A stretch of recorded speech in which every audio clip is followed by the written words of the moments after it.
గుప్పెడు ఉప్పును పోగేసి నిప్పుల ఉప్పెనగా చేసి దండి యాత్రనే దండయాత్రగా ముందుకు నడిపిన అధినేత సిసలైన జగజ్జేత.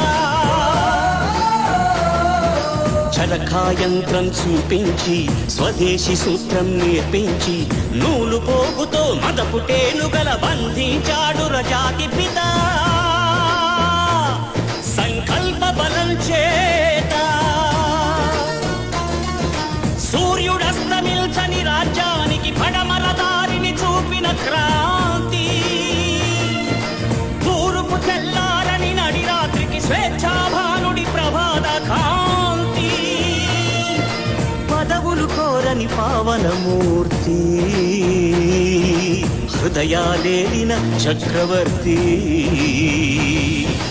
ఇలాంటి నరుడొకడిలా తలంపై నడయాడిన ఈనాటి సంగతి